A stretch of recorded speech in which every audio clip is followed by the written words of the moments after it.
If you followed the sport of MMA anytime during the early 2010s, you know how shocking the following moment was in a vacuum. You probably remember where you were, and what we all thought it meant for the future of the sport. While the odds of this fight would suggest this wasn't the most shocking outcome imaginable, the way it happened, and the controversy behind it, was likely something very few people saw coming. I back. Trust me, I back.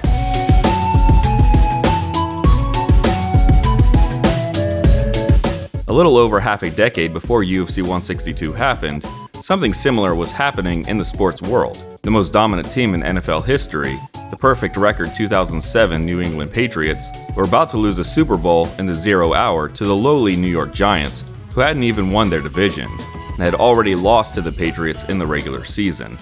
While many lamented that they were about to miss out on the memory of watching the first NFL team to have a perfect record since the 1972 Miami Dolphins, on the other hand, not many people outside of New England were lamenting that the Patriots were about to lose. In 2013, UFC middleweight champion Anderson Silva was the longest reigning champion in UFC history. He had held the middleweight title since 2006 and had defended the belt for an incredible 10 times. It should have been 11, but one of his challengers missed weight, turning his victory into a non-title affair. But like the Patriots and the NFL fanbase, Anderson Silva's relationship with the fanbase of MMA was a complicated one. And this complicated relationship culminated in a night of destiny at UFC 162, or at least, that's what it seemed.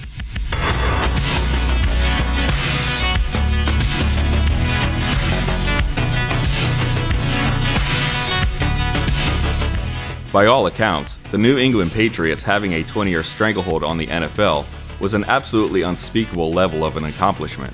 It began as its own kind of Cinderella story. A career journeyman head coach in Bill Belichick and a scrawny, unathletic 6th-round pick quarterback in Tom Brady, defeating the powerhouse that was the greatest show on turf St. Louis Rams for the Super Bowl trophy in 2001, was a true feel-good story to begin the 21st century. But by 2007, the narratives had both completely shifted about the world and the New England Patriots. The Patriots had already won 2 additional Super Bowl titles, and by 2007 had put together a monster of a team that included generational wide receiver Randy Moss and a suffocating defense. They were no longer underdogs, but a dominant force, and they weren't exactly easy to root for anymore. Bill Belichick was a cold and ruthless leader of a coach, and for all of his skill and game management talent, Tom Brady was bland in both personality and play style. While they throttled team after team in the 2007 season, a cheating scandal called Spygate followed them with every win they racked up.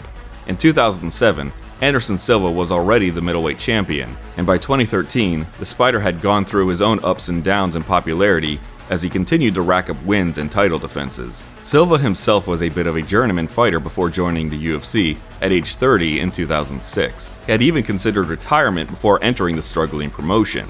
After having a flawless debut against Chris Lieben in his first fight, Anderson Silva was granted a title shot via the most bizarre and mid-2000s way possible, a poll on the UFC's website. However, besides being beloved in his home country of Brazil, Anderson Silva had a tough time developing a following in the primary American UFC fanbase. He didn't, or wouldn't, speak English, and while he would have some incredible highlights to his fights, the majority of his actual title defenses would leave a lot to be desired. For every Forrest Griffin knockout or Dan Henderson submission, there were absolute stinkers like his fights against Talis Ladies, Patrick Cote, and Damian Maia, where Silva would stay on the outside and be content to use his superior boxing to counterstrike his way to a decision. Oddly enough, fighting conservatively was also a criticism that Georges St. Pierre, the champion of the weight class below Silva, would also face. The difference was that GSP was seen as a much more likable and marketable champion. And I'll let you draw your own conclusions as to why. But beginning in the summer of 2010, to the eventual fateful night of UFC 162, Anderson Silva began to find more mainstream appeal with the MMA fanbase, and it all began with an American Gangster.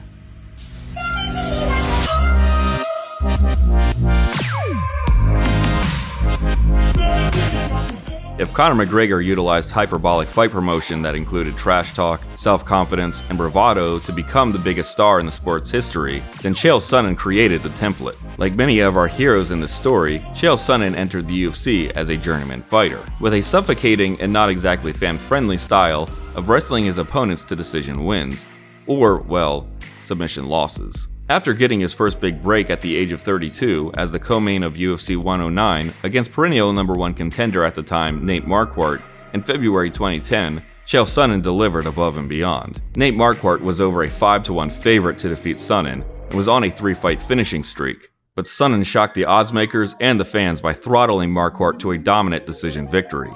Sonnen wasn't finished after the bell rang, however, and in a backstage interview with Ariel Helwani, his persona of the American Gangster was born.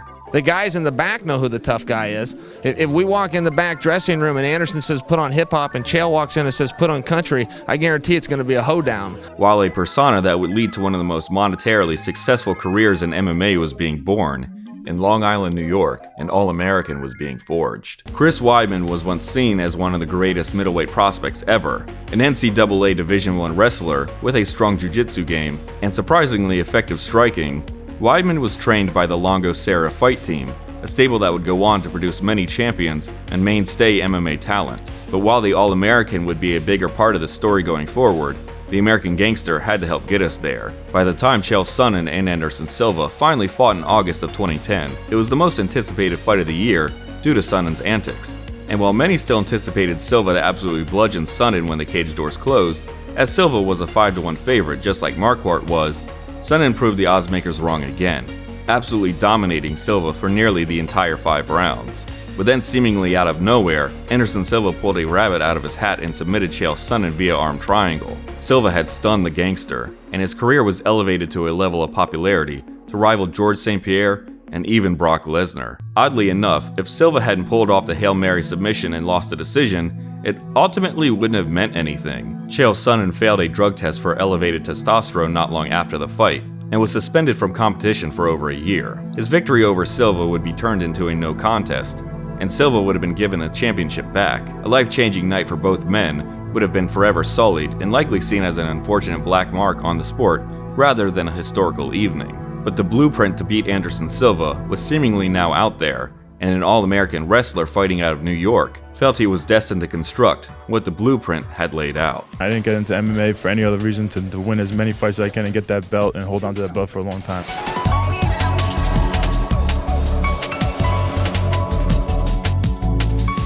By 2013, even though Silva was now putting on some of the greatest performances of his career and was more popular than ever, his dominance had become predictable, even if the narratives of him being a sometimes boring fighter were long over.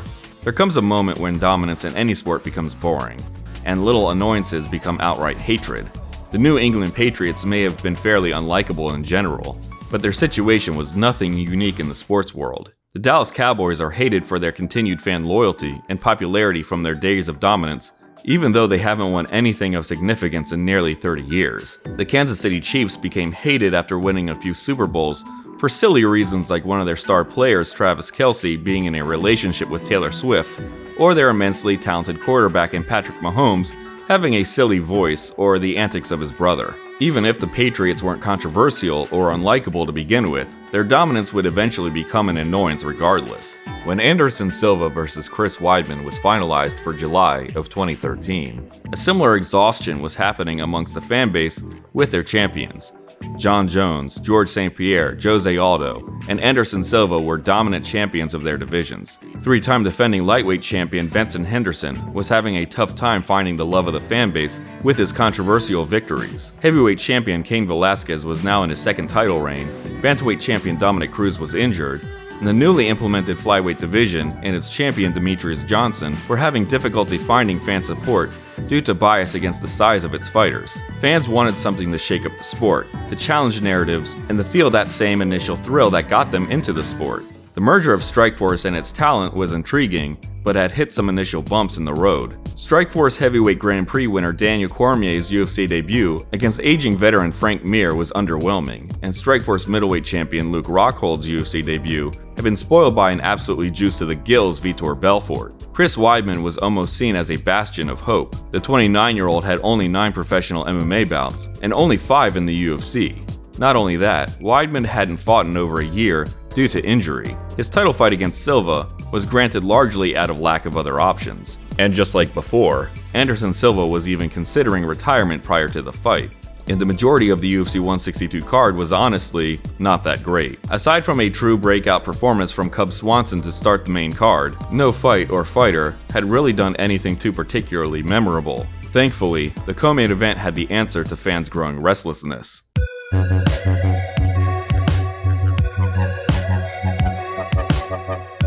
Former lightweight champion Frankie Edgar put on a tremendous fight of the night performance against 23-year-old Charles "Do Bronx" Oliveira to snap a 3-fight losing streak and put himself back in the title hunt at his new weight class of 145 pounds. The man who is criminally small for a lightweight was also oversized by the younger and faster Oliveira, but Edgar made up the difference with his superior boxing, wrestling control, and footwork. Although he was only 23, with this loss Oliveira was now 2-4-1 in his last 7 fights. And while not considered a bust, the initial hype Charles had entering the UFC at 20 years old had died down significantly, and for another 5 years this narrative wouldn't change. Charles would swap wins and losses and constantly miss weight at 145. Anytime he seemed to gain momentum again, a loss or eye-rolling weight cut debacle would derail him again. But then, in 2018, after deciding to make a permanent move to lightweight, Do Bronx absolutely caught fire. He would go on to win 11 straight starting in June of that year, and would eventually become a defending champion, beating legendary names along the way like Tony Ferguson, Dustin Poirier, and Justin Gaethje. As of March of 2026, he even recently beat fellow legend Max Holloway in dominant fashion to win the symbolic BMF title. He has the record for the most bonuses, most finishes, and most submission wins in the UFC. As for Frankie Edgar, while he would also continue to have an amazing career going forward, Edgar would never quite reach the same heights at featherweight that he did at lightweight. He would put on incredible performances and earn additional title shots, but around the same time as Oliveira's ascension, Edgar's prime came to an end. Beginning in March of 2018 to his retirement in 2022, Edgar would go 2-6 and be violently knocked out in every single one of his last 3 fights. The man once known for being able to take incredible amounts of damage from much larger competitors had finally cracked, and Edgar hung up the gloves before his brain and body took any more unnecessary punishment. But on that night in July of 2013, we are all reminded why we adored Frankie Edgar, win or loss. And he woke up the crowd in preparation for the insane turn of events we were all about to witness in the main event.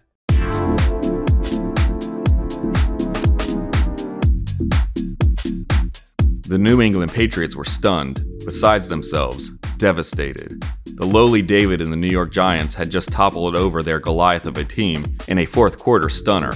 What went wrong? How did Tom Brady fail to solve the puzzle that was the Giants' defense, the same way he had in their regular season game?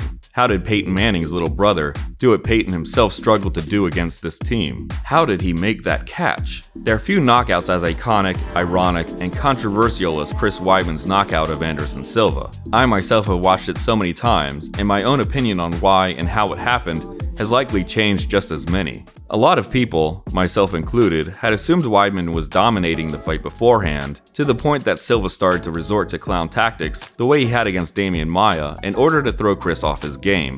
But that's not really the case. Chris was winning the fight, no doubt, but he wasn't really hurting Silva either. Silva was a notoriously slow starter in the first round, and by the end of it, Weidman's offense was becoming less effective. Silva was stuffing Chris's takedowns, rolling with Weidman's punches, and using powerful leg kicks to stumble Chris. So why was Silva goofing around to begin with in the second?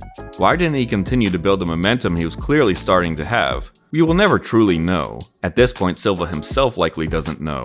But upon rewatching this fight over and over again, I think the closest thing I can come up with is that Silva was trying to goad Chris Weidman into gassing himself out, and then pouring on the pressure later in the fight once Chris was fully exhausted. But, like I said, we will likely never truly know. Weidman's KO of Silva sent shockwaves throughout the fandom of MMA, and signaled the beginning of a series of insane events that you would assume would spark a new lifeblood into the sport of MMA that fans were desperate to experience. Jon Jones would nearly lose his fight of the year against Alexander Gustafsson in September. Georges St-Pierre would win the most widely controversial split decision in November and go on an extended hiatus, and tragically, Silva himself would break his leg against Weidman in their rematch to close out the year. How we saw the sport and many of its top fighters was beginning to shift, or so we thought.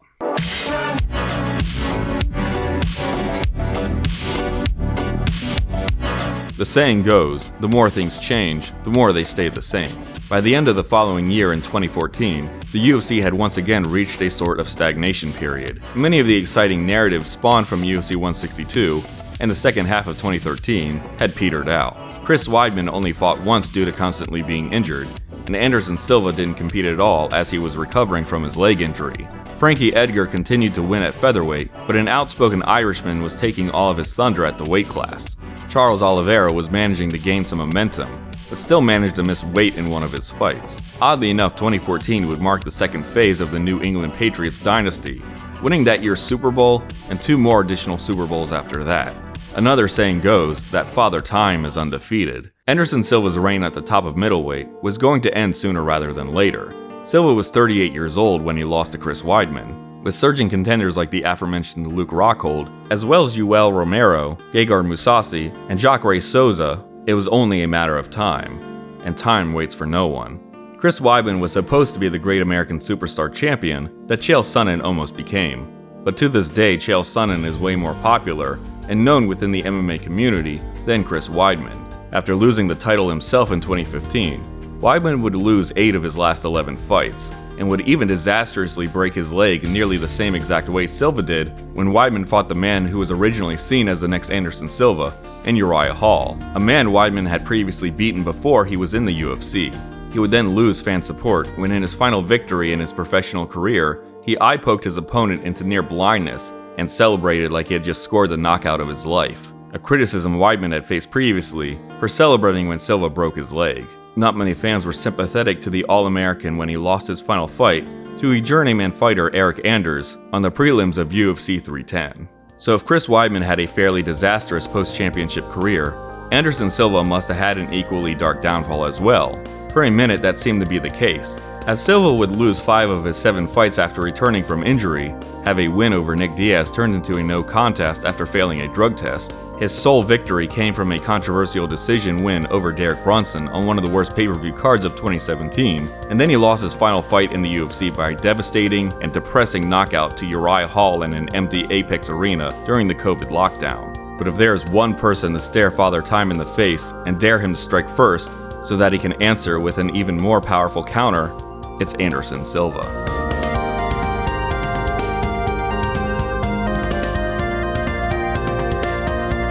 Tom Brady managed to win a Super Bowl at the age of 43 after leaving the Patriots in 2020 and joining the Tampa Bay Buccaneers. After leaving the UFC, Anderson Silva found a second win to his professional combat career, similarly to how he found a second win to his MMA career after joining the UFC.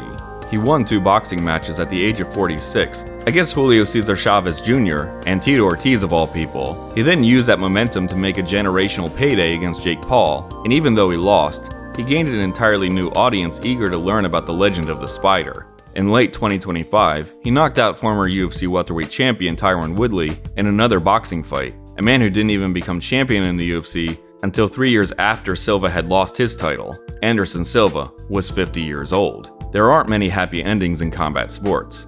Chris Weidman and Frankie Edgar certainly exited their combat careers on their backs, but every so often fighters like Anderson Silva and Charles Oliveira look at phrases like Father Time, Gatekeeper, or being washed up, and remind us all that just like the New York Giants proved, and just like Chael Sonnen managed to show before becoming a superstar, that the odds are meant to be broken and defied. Sometimes the greatest facades of all are the notions of limits like Father Time and even fate.